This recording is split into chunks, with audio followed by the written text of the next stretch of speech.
prodigal son once had every pleasure and excess that money could buy available to him in a foreign land.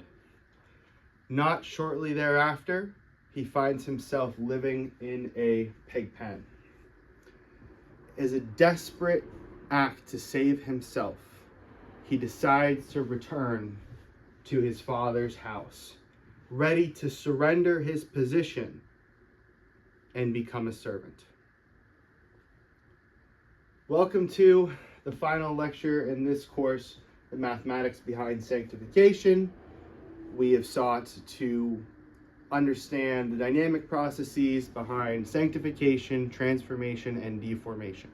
We're going to finish up today with a discussion of networks, and we're going to check back in on our friend Ethan. From the first lecture, Ethan was a normal guy, college graduate, small rural town, who ended up in the wrong crowd. The wrong girlfriend, the wrong friends, the wrong habits, the wrong temptations led him to engaging in some appraisal fraud. Started small, got bigger. Eventually he was caught and put in jail. And we use this story to tease out of the idea of positive feedback loops going in a bad direction, and seeing the wisdom contained in Proverbs as either a plus or a minus that leads you down these trajectories. Well, now let's pick back up on Ethan. Ethan managed to take a plea deal, so he isn't looking at all that much time. And that first night he is in prison, he is just broken. He's shattered. He can't even believe that his life got him to this point. And we find on that first night, in a solemn moment, that grace turns his heart. Grace being the transformation process. Now, you will go on to learn about grace in much higher degrees of complexity than this lesson requires. And inevitably, some of you will become Calvinists, some of you will become Arminians, and you will argue incessantly, much to the displeasure of your classmates. For the purposes of this course, grace is solely being defined as God changing one's heart. So now Ethan's serving his time, and he's trying to do it the best he can. He's going to the gym, he's obeying all the rules, he's trying to be friendly, he's trying to turn the other cheek whenever situations start to escalate, and eventually he is released back to his mom and dad's house. A clean slate, starting over. Now, for the first couple months, Ethan hangs his head in shame. He hardly leaves the house because he doesn't want people to see him. He doesn't want people to know. He doesn't want people who knew him in the past to see how much of a wreck of a person he has become now. But inevitably, word starts to travel that Ethan is back in town, and he gets a text from his friend Sam. Sam and Ethan haven't talked really since the beginning of high school, but Sam, being an upstanding guy, a friendly guy, a Christian guy, decides to extend a hand. So they go out to a diner really in the morning, and Ethan has his head on a swivel because he doesn't want to run into anybody else. And then Ethan starts to tell him the story of his life, what happened, how he met the girlfriend, how he became apathetic, how he got into drugs and alcohol, how he ended up basically falling into the wrong crowd and then running with the wrong crowd, sprinting with the wrong crowd. And Sam hears him, and Sam listens. And all of a sudden, this diner meeting becomes more of a regular thing. A couple days a week, Ethan finds his confidence growing. maybe I am not permanently castigated because of the mistakes I made. Maybe, just maybe, there could be a future for me.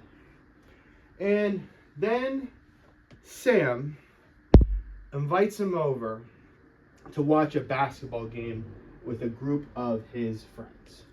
And these are Sam's high school buddies. They're a part of the church, and they all stayed around the hometown.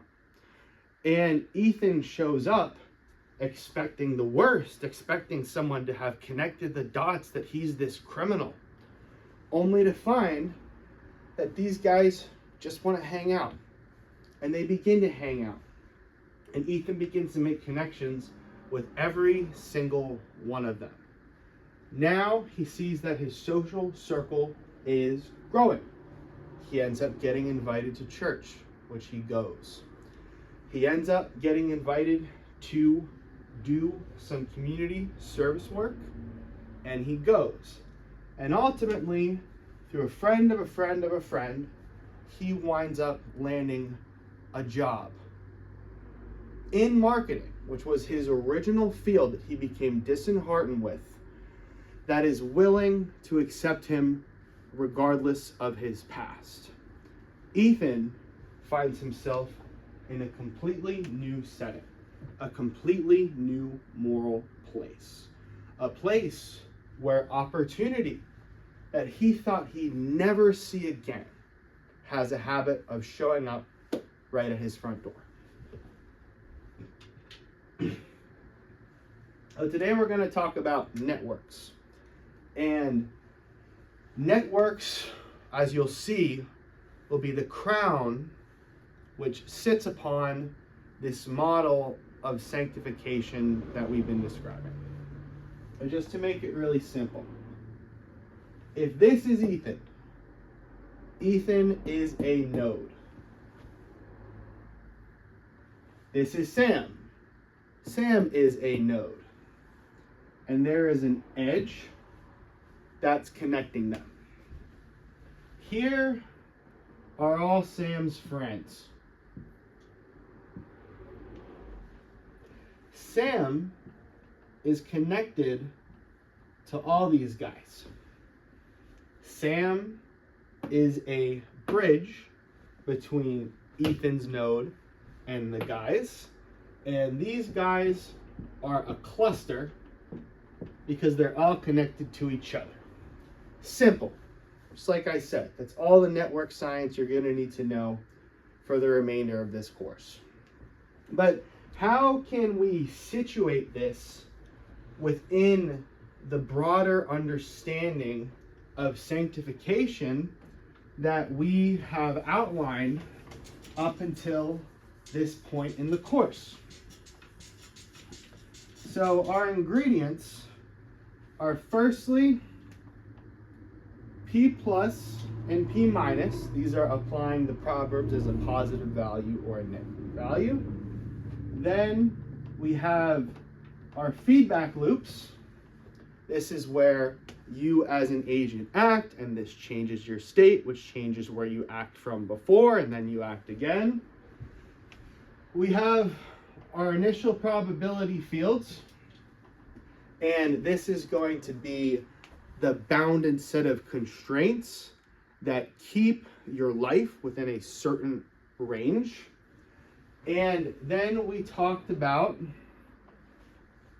attractors, how all of this adds up to be like the valley the ball of your life is sitting in.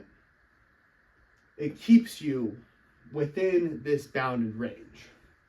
And then we can put your network up here. It's like the crown. Because let's say these are the standards you set for yourself. I am not the kind of guy who does hardcore drugs. I am not the kind of guy who sleeps until noon every day. Well, what about your network? Now you have friends who are all going to the gym first thing in the morning. Friends who are going to the game night instead of going to the after hours bar. And then this whole process, network, attractor, IPF, feedback loop, positive or negative, lays out a good model of what I would consider to be the mathematics behind sanctification. But you caught what I did there. Mathematics behind sanctification. Then you have to realize that in the story of Ethan version 1.0, we spelled out this exact same process for deformation. So Ethan had a bad network. He had really poor conditions for himself with drug use and work ethic and alcohol. And then he goes down this negative feedback loop, making P- decisions the whole time. That winds up with him doing the real estate fraud, leading him in jail. In this same process, all the good work he did to reform himself in prison, come out as a new man, unwilling to do criminal behavior, making a good set of constraints for him, and then meeting the network that truly made his life take off in a good direction.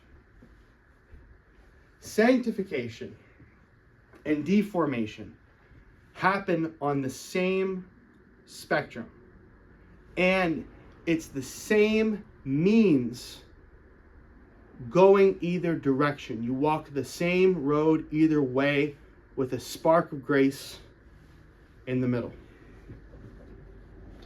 Oh, my call to you, class, is very simple. Mind this process. Mind these inputs. Because as you can see, the whole thing flows like a chain, and a chain is only as strong as its weakest link. Keep your good inputs that keep you in good feedback loops, that make you the kind of person that sets the boundaries, that keep you within a good range, that make you attractive to the right network, and the network serves to reinforce that whole process going backwards. Now you know how it works, class. You can see the architecture. Which direction you decide to go is up to you. Thank you. God bless.